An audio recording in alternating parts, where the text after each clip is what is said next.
Hello, my name is Valsamma Eapen, and I'm Professor of Child and Adolescent Psychiatry at UNSW Sydney. I'm also the Chair of the Faculty of Child Psychiatry at the Royal Australian New Zealand College of Psychiatry.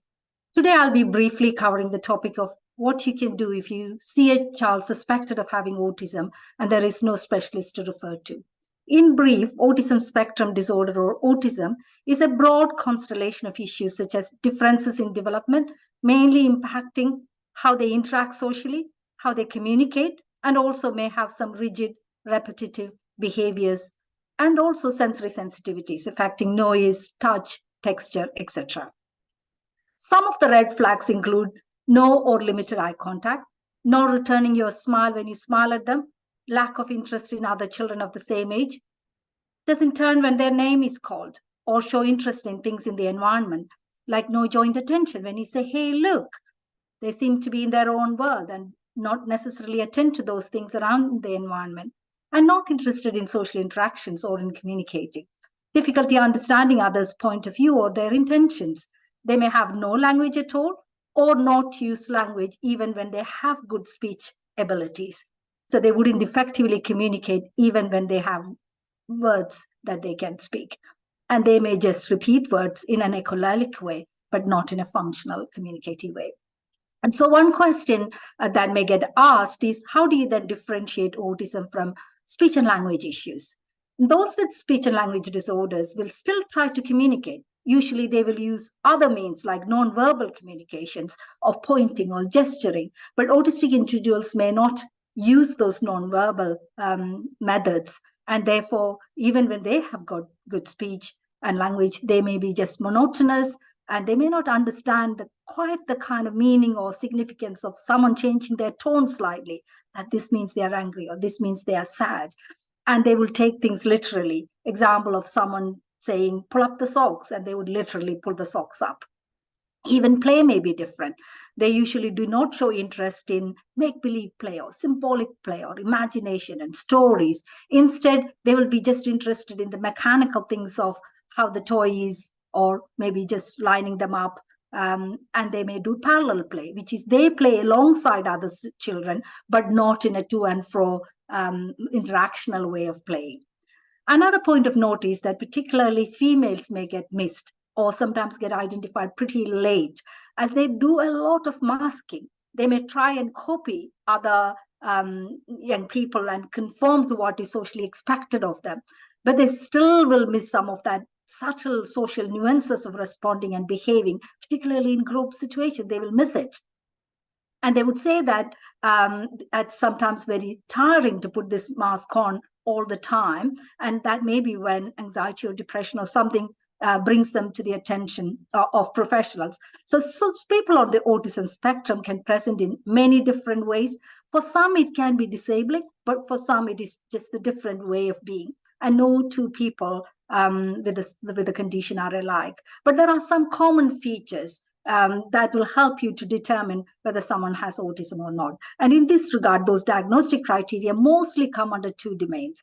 One is persistent issues in social communication and interaction across multiple contexts. So difficulties in social emotional reciprocity, failing to understand the social cues, difficulties in nonverbal communication, not understanding facial expressions, difficulties in developing, maintaining, understanding relationships and friendships.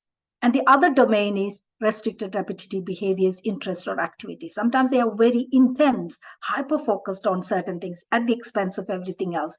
Insistence on sameness, inflexible adherence to routines, and any change will produce a meltdown. Also, hyper or hyposensitivity. And that may be in the form of touch, texture, things that they can or cannot eat because of taste issues. Others may self-stimulate or stim by flapping hands or rocking. And then once you have found that they have social communication issues, they have got restricted repetitive interests and also some sensory sensitivities that is causing impairment, then you can come to a conclusion of probably this is autism spectrum disorder. And then you use specifiers to indicate whether they also have language impairment, whether they also have intellectual impairment. And or whether they also have behavioral or mental disorders. Severity is usually along a spectrum again of 1 to 3. 3 means needing very substantial support, 2 means substantial support, and 1 means some support needed. The assessment should include for any identifiable causes. You'll be checking for hearing, any genetic syndromes where autism can be a behavioral phenotype, for example, Fragile X or tuberous sclerosis. You look for any medical conditions that is coexisting, epilepsy, gastrointestinal issues, sleep problems. Assess for any behavioral or emotional issues like comorbidities of ADHD or anxiety. Then assess for what their needs are, learning, educational needs or work needs. Assess for family support needs, and then you provide appropriate education and resources based on their unique profile. And for younger children, great resources can be found in the Center for Disease Control's Learn the Science Act Early program, and WHO has got various resources for early intervention. And early intervention is really the key to management. Brain is one organ that has a lot left to develop at birth, unlike most other organs like kidney or heart that comes totally prepared to do its primary job.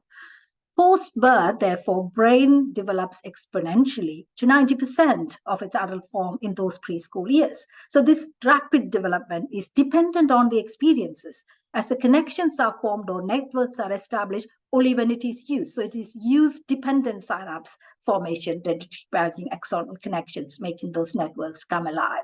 So stimulation and play and nurturing care are critical to that use-dependent brain development.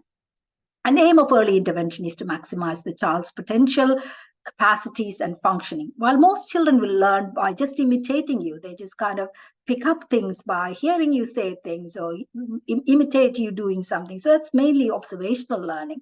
But autistic children, because they are self-absorbed, they are not interested in what's going on around them, and they are not capturing their attention to all of those things and cues from the environment, they will need specific techniques of learning and teaching. Broadly, this falls under speech and communication skills, social skills training, and also helping the child to have those self-help skills and adaptive skills training to do their activities of daily living. So it's about helping the child to connect with the social milieu of learning, bring them into that through responding, reacting, nurturing, and also a lot of sensory social routines, breaking up the tasks into simple steps and forward or backward chaining, stimulate, practice, until you build up those blocks from one thing to the next, as normally developmental trajectory would go. Parents, carers also need a lot of support and attention, including for their own well-being and quality of life. So parents and caregivers can provide the best stimulation and care that's needed for the young person. There's no single intervention that improves developmental outcomes for all children, but it is working with the child's strengths and supporting them to build their skills to thrive. Thank you.